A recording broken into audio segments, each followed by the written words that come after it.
Okay, we've all been there, right? The sweaty palms, that ticking clock, the school test. But have you ever actually stopped to wonder where these things even came from? Well, it turns out their story is kind of fascinating and a little controversial, and it has absolutely everything to do with how we all learn today. So let's just jump right in with a question that probably sounds like it's coming from way out of left field. What on earth could a Soviet satellite from the 1950s possibly have to do with your final exam? Believe it or not, the answer is pretty much everything. And to get that answer, we've got to go back, way back to the Cold War. This was a moment of, well, full-blown national panic that was about to change the American classroom forever and really set the stage for these standardized tests we all know. So picture it. It's 1957. The Soviet Union launches Sputnik. It's the first ever artificial satellite, and all of a sudden the United States is gripped by this fear, this deep anxiety that we're falling behind in the space race. And that fear pointed a finger at one place, the American school system. The thinking was pretty simple. If we're losing in space, well, we must be losing in the classroom too. And that panic, it didn't just stay in the newspapers. It turned directly into policy. You can literally trace the evolution right here.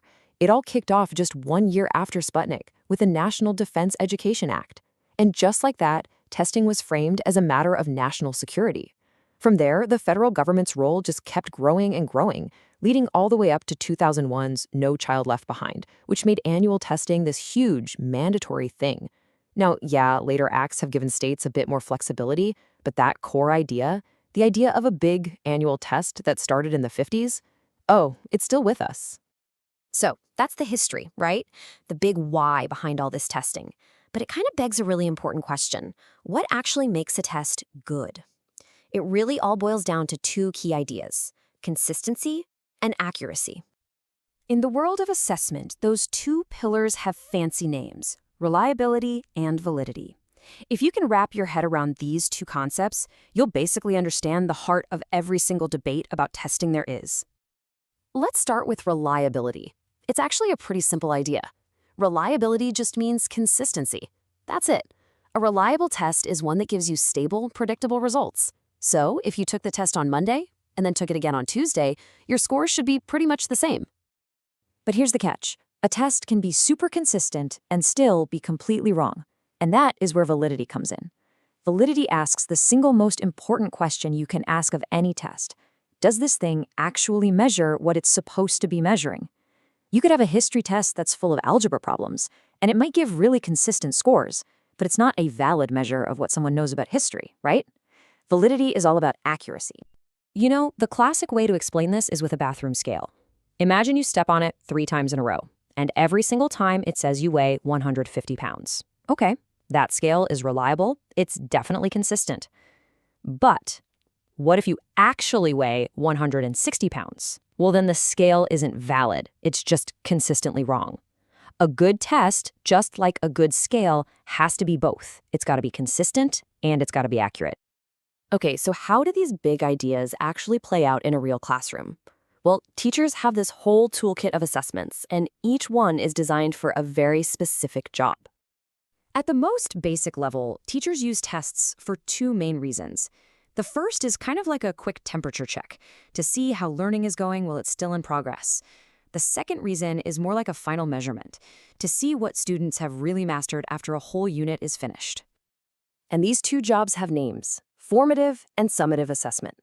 Think of a formative assessment as a checkup. It happens during the learning process, like a quick pop quiz in the middle of a chapter. Its whole goal is to give feedback to both the student and the teacher. A summative assessment, on the other hand, is like the final verdict. It happens at the end of a unit, like a final exam, and its job is to evaluate what a student learned overall. All right, so we've got the history, we've got the core concepts, but why does any of this really matter so much? Well, because in the real world, test results have consequences, sometimes really big, life-changing consequences. And this is where we get the term high-stakes test.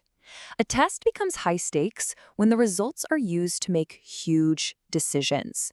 We're talking about things like whether a student graduates, whether a teacher gets to keep their job, or even how much funding a school gets. The stakes are, well, they're high. And this is where things get really, really complicated. This quote right here gets at a massive challenge to a test's validity.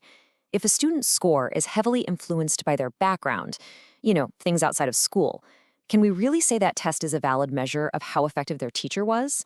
It just raises these huge questions about fairness, especially when the stakes are so high. And ultimately, that's why all this matters. Becoming assessment literate, just understanding the difference between a consistent test and an accurate one, it empowers all of us to ask better, smarter questions.